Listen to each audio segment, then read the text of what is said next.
네, 오늘 우리 집 문 앞에 이 전단지가 하나 있는데 제목이 스터디 카페 구겐하임 24시. 이 보통 오순 스터디 카페가 좀 유행을 하는데요. 저는 이 구겐하임이라는 단어에 좀 초점을 맞추려고 합니다. 구겐하임이 도대체 뭐지? 구겐하임은 미술에도 투자를 많이 했는데 미국 뉴욕 맨하탄에 가면 구겐하임 미술관이 있습니다. 이렇게 마치 달팽이 모양으로 되어 있는데 독특한 구조죠. 맨 위에서부터 미술품을 관람하게 되어 있고 중간에 카페에서 보면 센트럴 파크이 이렇게 보입니다. 사실 이 미술관은 굉장히 복잡해서 가기 전에는 반드시 예약 티켓을 끊고 가야 된다. 결론적으로 말씀드리면 구겐하임이라는 것은 유대인의 한 가문의 성입니다. 근데 이 유대인 가문의 성씨가 왜 유명하게 됐냐면 이 가문이 스위스에서 미국으로 그 이민을 가요. 이민을 가서 거기서 무일푼으로 시작해서 막대한 그 재산을 모으고 사회에 환원했다는 그런 성공 스토리가 알려지면서 유명한 가문이 되었죠. 그 돈을 번 그 이유가 그 19세기에 그 당시에 광산 붐이 일어났는데 그 광산을 개발해서 광산 재벌이 되었는데 여기서 끝나면 뭐 이 스토리가 재미가 없죠. 우리가 광산을 개발할 때 그 갱도로 들어가잖아요. 갱도로 들어가는 그 가장 끝을 가지고 우리가 막장이라 그래요. 인생의 막장 드라마를 연상시키면 되는데 그게 거기서 온 말인데 막장이라는 단어는 건 어떻게 보면 인생의 어떤 밑바닥을 표현하는 단어잖아요. 이 가장 험한 일을 하는 광부들의 어떤 피와 땀 이걸 은유적으로 막장이라는 단어를 써서 거기서 이제 사실은 뭐 거기 막장까지 가면 그 인부들은 목숨을 걸고 가는 거죠. 그 목숨을 대가로 얻은 재산이라고 할 수 있죠. 그 광산으로 돈을 번 게. 그런 만큼 거기서 광산에서 돈을 벌었다는 그런 이미지 자체가 처음부터 그렇게 뭐 좋을 리는 아마 없었을 거예요.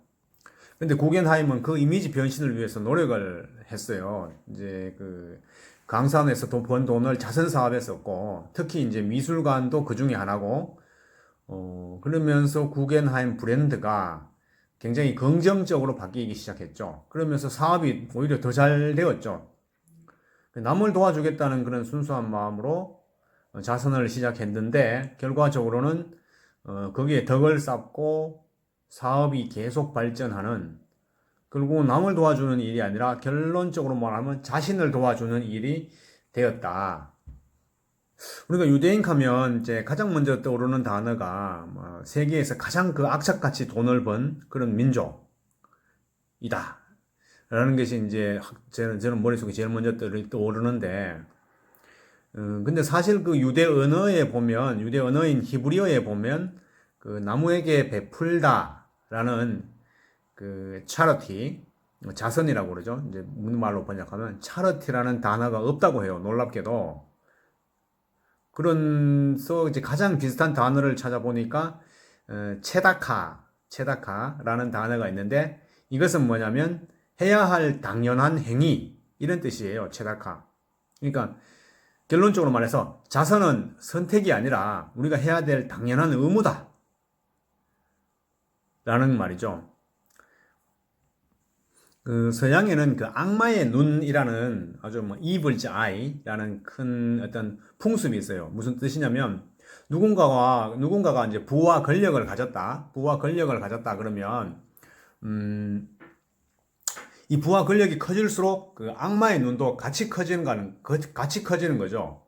그러니까 악마의 눈도 이제 주변에 악마의 눈이 많아지고 커지고 해가지고 결국은 그 사람이 그 악마의 눈 때문에 부와 권력을 잃게 된다. 라는 그런 정말 의미 있는 그런 풍습의 속담이 있습니다. 악마의 눈. 그 서양에는 아마 무슨 악마에 대해서 악마를 비유해서 표현하는 말들이 좀 많은 것 같아요.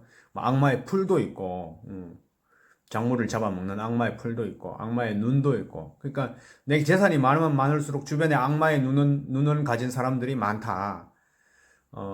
그래서 이것을 벗어나기 위해서는 그럼 어떻게 해야 되느냐? 정답은 하나죠. 평소 이웃 사람들에게 잘하면은 악마의 눈은 사라진다. 이런 것입니다.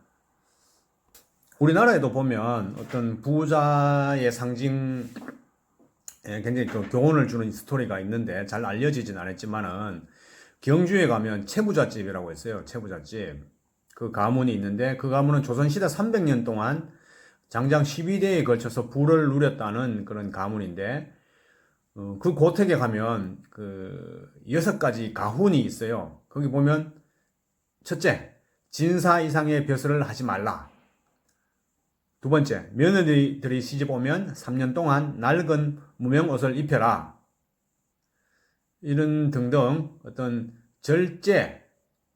절제와 함께 사방 백리 안에 굶어 죽는 사람이 없게 하라. 그리고 나그네를 후하게 대접하라.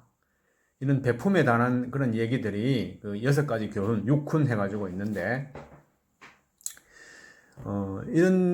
이런 거죠. 이제 재물이라는 것은 분뇨, 그러니까 똥과 같아서 한 곳에 모아두면 악취가 나서 견딜 수가 없지만 사방에 골고루 흩어뿌리면 그것이 거름이 된다. 저는 이런 말을 참 좋아하죠. 이제 똥은 한 곳에 놔두면 썩지만 사방에 흩어뿌리면 거름이 된다. 그 재물은 똥이라는 거죠. 실제로 이제 구한 말에 막 굶주린 백성들이 도적대가 돼가지고 부잣집을 약탈할 때도 그 채부잣집은 오히려 이웃 사람들이 나서서 지켜주었다라는 말도 있어요. 그래서 이 어떤 차르티에 자선에 가는 스토리는 뭐 동양이나 서양이나 동서고금 다 비슷한 것 같아요. 자선을 많이 하는 사람은 행복하고 또한 그들이 경영하는 기업들의 그 생명력도 훨씬 길다. 이것은 또한 그 성경에도 나와 있는데 우리가 성경에 11조라는 부분이 나와 있죠. 그 11조의 그 최초의 의미는 어떤 구휼. 그러니까 가난한 사람들에게 네가 가진 재산의 10분의 1을 한번 나눠 줘 봐라. 그러면 어떻게 되는지 한번 보자. 결국은 그 나눠주는 행위가 자기 자신에게 돌아온다는 거죠. 그래서 이제 11조의 의미가 굉장히 강조가 되었는데 요즘 현대교회에서는 11조가 어떤 뭐 목사님이라든가 목사님 가족을 위한 어떤 월급, 그리고 뭐 교회의 그 어떤 교회의 어떤 뭐 건축에 대한 그런 헌금, 그다음에 어떤 구휼도 물론 하지만은 어떤 구휼의 의미보다는 교회 자체 내에 그 어떤 운영비 쪽에 이제 많이 투자되는 그런 좀 안타까운 점이 있어서 어떤 11조의 의미가 애시당초 11조의 의미가 퇴색되어 버리는 그런 쪽으로 이제 가기도 해요. 좀 안타깝죠. 저도 이제 세네갈에서 이 벼농사를 지으면서 거기에 나오는 쌀을 그 이웃 주민들에게 이제 무료로 정말 가난하고 굶주린 백성들에게 무료로 이제 나눠주는 그런 일을 지금 하려고 해요. 그러면 아마 이제 우리 그 제가 하는 일에 대한 그 새마을에 대한 브랜드가 아마 더 높아지지 않겠나. 물론 뭐 그걸 떠나서 정말 기본적으로 저는 그 사람들을 뭐 굉장히 돕고 싶어요.